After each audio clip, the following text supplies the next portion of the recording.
तो फिल्म शुरू होती है और हम यूरी से मिलते हैं, जो बताती है कि हमारे गांव के पहाड़ों में ओची नाम के जीव रहते हैं और उनसे बचाने के लिए गांव को रात 10 बजे से सुबह 6 बजे तक पहरा दिया जाता है, क्योंकि ओची रात में पहाड़ों से निकलते हैं। अब रात को शिकारी पेट्रो और कई बच्चे पहाड़ों के जंगल की तरफ जाते दिखाए जाते हैं। यूरी भी उन बच्चों में थी और सभी बच्चों के हाथ में राइफल थी। पेट्रो यूरी को जंगल में जाने से पहले एक चाकू देता है और वो उसे कहती है कि इसे अपने पास रखो ताकि अगर कोई तुम्हें नुकसान पहुंचाने लगे तो तुम इसे इस्तेमाल कर सको। अब आखिरकार हमें ये ओची दिखाई जाते हैं, जो नीले रंग के बंदर जैसे जीव है, जो अपनी मस्ती में बड़े खुश होकर खेल रहे होते हैं। फिर पेट्रो के आदेश पर कुछ बच्चे पेड़ जलाने लगते हैं, कुछ जाल लगाकर इन जीवों का रास्ता बंद कर देते हैं और बाकी लोग इन ओची की शिकार शुरू कर देते हैं। अचानक जब उन्होंने ये किया तो ऐसा लगा जैसे ओची की दुनिया में कोई बड़ी आपदा आ गई हो। वे इन जीवों को खत्म करना चाहते थे और इस इलाके से दूर करना चाहते थे ताकि उनका शहर सुरक्षित रह सके। इस मिशन के दौरान ओची घूमते हुए यूरी से टकरा गई। उसकी आंखों में डर और मासूमियत थी, लेकिन फिर भी वह यूरी के सामने खड़ी थी क्योंकि उसका बच्चा पेड़ पर फंसा हुआ था और उसे बचाना था। यह देख यूरी भावुक हो गई और उसने बच्चे को पेड़ से नीचे उतारने का फैसला किया। वह बच्चा अभी उतार ही रही थी कि यूरी के एक साथी ने मां ओची पर हमला कर दिया। वह गंभीर रूप से घायल हो गई और उसके साथी उसे वहां से ले गए, लेकिन उसका बच्चा उसी जंगल में खो गया। सुबह पेट्रो बच्चों के साथ घर लौटा और सबकी तारीफ की क्योंकि उन्होंने रात में अच्छा काम किया था, लेकिन वे अपने खाने के लिए शिकार नहीं कर पाए थे। इसलिए उसने उन सभी बच्चों से जो उसके पास शिकार सीखने आए थे कहा कि वे और मेहनत करें, बिल्कुल वैसे ही जैसे कल रबातो ने मां ओची पर हमला किया था। कुछ समय बाद खाने की मेज पर पेट्रो ने रबातो के सामने यूरी से बुरा बर्ताव किया क्योंकि उसकी शिकार में प्रदर्शन सबसे खराब था। इसीलिए वह गुस्सा होकर वहां से चली गई। वह अपना मूड ठीक करने जंगल आई थी, लेकिन तभी उसने गुफा से एक तेज आवाज सुनी। जब वह करीब गई तो देखा कि वही फंसा हुआ बच्चा ओची था जिसे उसकी मां बचा नहीं पाई थी। यूरी को देखकर वह डर गया और जोर से चिल्लाने लगा। शायद वह यूरी को नहीं काटेगा, इसलिए यूरी ने उसे जाल से छुड़ाने के लिए उसके गले में एक लकड़ी का टुकड़ा डाल दिया। ओची तेजी से भागना चाहता था, लेकिन अपनी चोट की वजह से चल नहीं पा रहा था। इसलिए दया आकर यूरी ने उसे अपनी बैग में छुपा लिया और अपने घर ले आई। इस छोटे ओची को पट्टी बांधने के बाद वह भी समझ गया कि यूरी उसका दुश्मन नहीं है और इस तरह उनके बीच थोड़ी दोस्ती बढ़ गई। ओची और यूरी भी एक दूसरे के साथ खेलने लगे, लेकिन जब बाहर शिकार की प्रैक्टिस कर रहे बच्चों की गोलियों की आवाज आई तो छोटे ओची को कल की पूरी घटना याद आ गई। वो डर के मारे चिल्लाने लगा। यूरी डर गई और उसे शांत करने की कोशिश करने लगी, लेकिन बाहर सबने उसकी चीख सुन ली। जानवर की तलाश में रबातो बंदूक लेकर यहाँ आया। उसने भी ओची को देख लिया। मारने से पहले यूरी उस छोटे ओची के सामने आ गई और रबातो से बोली, सुनो, यह तो बस एक मासूम बच्चा है, ये हमें कुछ नुकसान नहीं पहुंचाएगा। ये अपनी माँ से अलग हो गया है। मैं बस इसे उसकी माँ के पास ले जाना चाहता हूँ और मुझे पता है कि तुम्हारे अंदर भी इतनी इंसानियत है कि तुम इस मासूम बच्चे को मारोगे नहीं। ये सुनकर रबातो भी थोड़ा भावुक हो गया और उसने अपनी बंदूक नीचे रख दी। फिर यूरी खिड़की से भाग गई, ये बच्चा ओची अपनी थैली में रखकर। रबातो ने इस बारे में किसी से कुछ नहीं कहा। जब उसके मालिक पेट्रो ने पूछा भी तो उसने साफ मना कर दिया कि उसने यूरी को देखा ही नहीं। अब मालिक यूरी को लेकर परेशान होने लगा था। जब वह यूरी के कमरे में पहुंचा तो उसने एक चिट्ठी देखी जिसमें लिखा था कि मैं यहाँ से जा रही हूँ। यूरी के कमरे में उसे थोड़ा सा खून और जानवर के बाल भी मिले, जिससे उसे समझ में आया कि यूरी किसी परेशानी में है। वे बाहर गए और सारे बच्चों को बताया कि किसी ने यूरी को उठा लिया है और वह मुश्किल में है। सारे बच्चे हथियार लेकर तैयार हो गए और कार में बैठकर यूरी को बचाने के लिए जंगल की ओर निकल पड़े। जंगल पहुंचकर उन्होंने हर जगह खोज की, लेकिन यूरी नहीं मिली। यूरी को दिखाया गया कि वह एक और शहर पहुंच चुकी है। यूरी को अब बहुत भूख लगी थी तो वह एक जनरल स्टोर पर गई। कुछ सामान खरीद रही थी कि ओची उसके बैग से बाहर आने लगा। कई लड़कियों ने ओची को देखा और चिल्लाने लगी। एक लड़की ने तो उसे मारने के लिए पिस्टल तक तान ली, लेकिन उसकी जान बचाने के लिए यूरी को दुकान के फ्रिज में छुपना पड़ा। ओची को इस सब में क्या समझ आया? वह अभी भी चिल्ला रहा था तो यूरी ने उसका मुंह अपने हाथ से बंद कर दिया और इसी बीच ओची ने उसका हाथ काट लिया, जिससे यूरी जोर से चिल्लाई और सबकी नजरें फिर से उसी पर टिक गईं। खुद को बचाने के लिए उसने एक गाड़ी की मदद ली और जल्दी से इस मार्ट की खिड़कियां तोड़ दी। फिर वहां से भाग निकली और अपनी जान बचा ली। अब उसने पास में एक कार देखी। उसकी किस्मत अच्छी थी कि कार की चाबियां भी अंदर ही थीं, जिसमें वह वहां से चलती बनी। कार का मालिक उसके पीछे दौड़ता रहा, लेकिन वह बच निकली। अब जहां यूरी को ओची ने काटा था, हम देखते हैं कि वो जगह पूरी तरह सूज गई थी और वहां छाले भी बनने लगे थे और उसी समय उसके हाथ भी ओची की तरह नीले पड़ने लगे। अब यूरी को भी बहुत चक्कर आने लगे। ऐसी हालत में कार भी सही से नहीं चल रही थी, तो उसने कार को सड़क के किनारे रोक दिया। मास्टर पेट्रो अभी भी यूरी की तलाश में था। जब वह सड़क से गुजर रहा था तो उसने वही कार देखी जो पुलिस जांच कर रही थी और जिसमें हादसा हुआ था। पुलिस को उसमें फर्जी दांत मिले। ये देखकर मास्टर पेट्रो को पता चल गया कि ये यूरी के है और उसे समझ आ गया कि यूरी उसके आसपास ही है। कुछ देर बाद हमें यूरी दिखाया गया। वो नदी के पास बैठी थी और अब उसका पूरा शरीर नीला पड़ गया था, बिल्कुल ओची की तरह। उसे पता था कि उसके अंदर जहर फैल रहा है, इसलिए उसने पानी से कुछ जू मारे और उन्हें अपने ऊपर लगा लिया ताकि वो उसका खून चू सकें। जब ओची ने उसे काटा तो उसके अंदर एक बड़ा बदलाव हुआ। वो ओची की भाषा समझने लगी थी, उसकी बातों को सुन और बोल भी पा रही थी। ये बात उसे सबसे ज्यादा हैरान कर गई।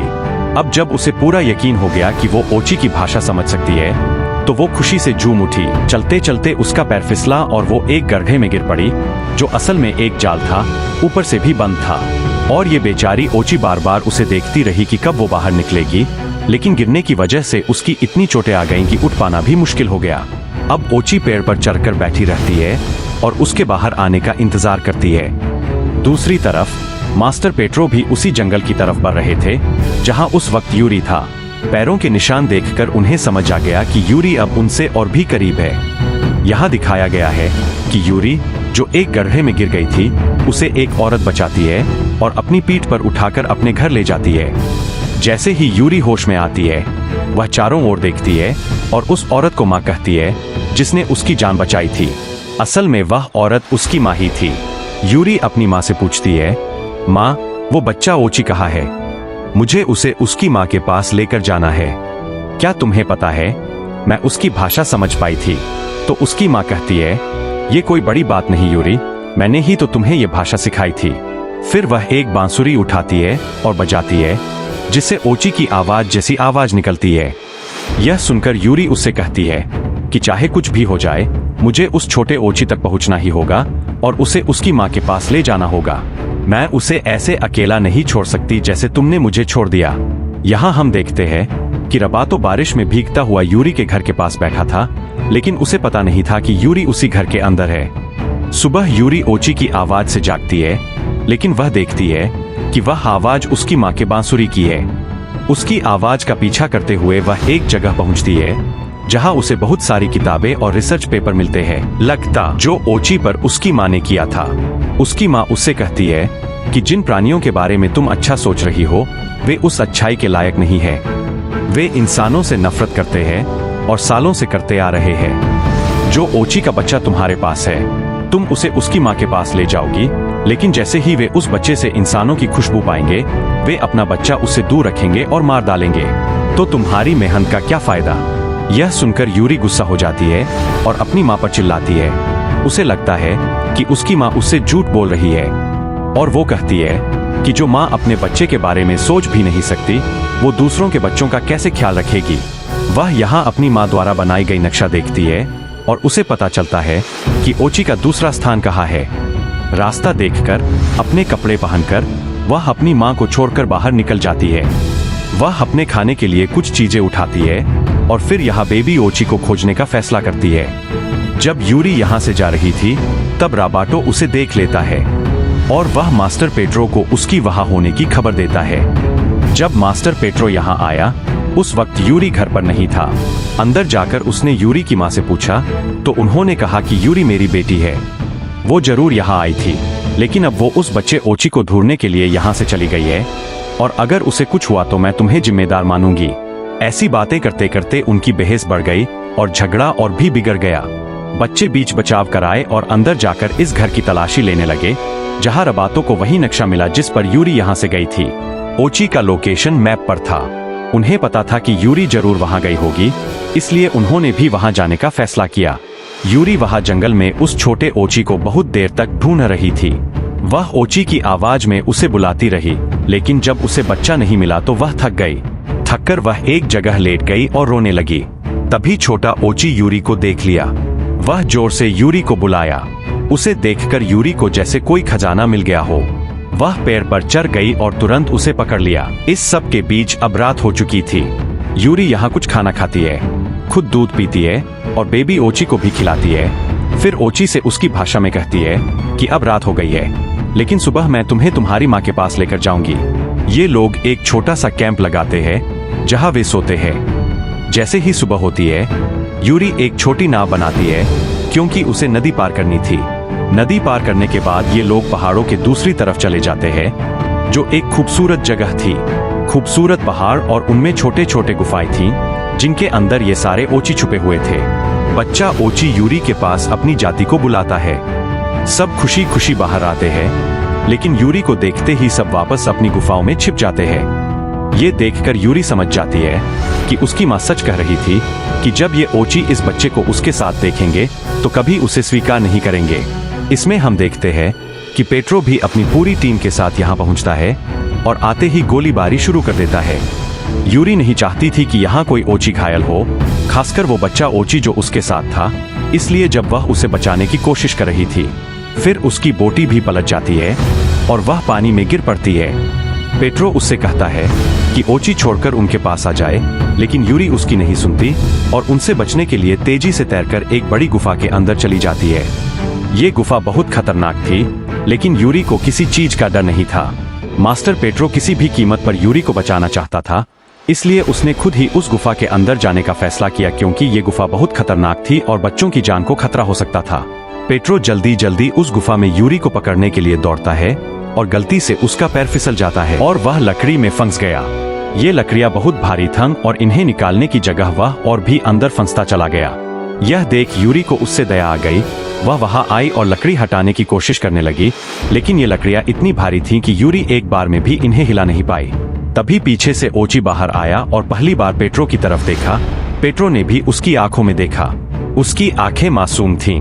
ये देखकर पेट्रो ने पहली बार समझा कि हम इन जीवों को इतना बुरा क्यों मानते हैं। असल में ये जीव बुरे नहीं हैं। इसलिए पहली बार वो इस नन्हे ओची से भी प्यार करने लगता है और मारने का अपना सोच बदल देता है।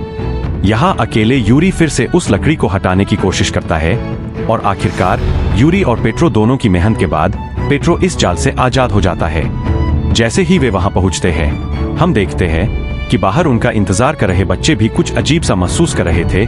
वे भी यूरी की नाव के जरिए इस गुफा के अंदर आ जाते हैं और उनके पीछे यूरी की मम्मी भी बंदूक और टॉर्च लेकर यहाँ आ चुकी होती है, क्योंकि उसे यूरी को भी बचाना था। आखिरकार यूरी और पेट्रो पहले इस गुफा को पार करते हैं और एक नए खूबसूरत और जादुई जगह पर पहुंचते हैं। असल में ये जगह सच में जादुई नहीं थी, लेकिन इसका एहसास बहुत जादुई था।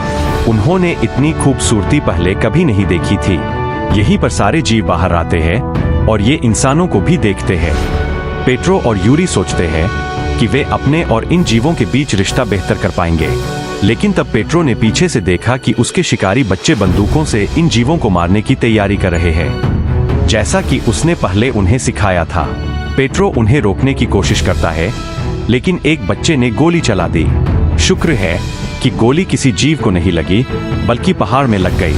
लेकिन उस गोली के डर से सारे जीव अपने अपने गुफाओं में वापस चले गए।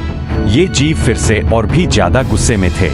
स्थिति संभालने के लिए यूरी की माँ अब अपनी बांसुरी बजाती है और इन जीवों से बात करती है। उन्हें समझाती है कि इन इंसानों का कोई बुरा इरादा नहीं था, वे सिर्फ अपना एक बच्चा वापस लाने आए थे। यह सुनकर वो ओची भी आराम महसूस करते हैं।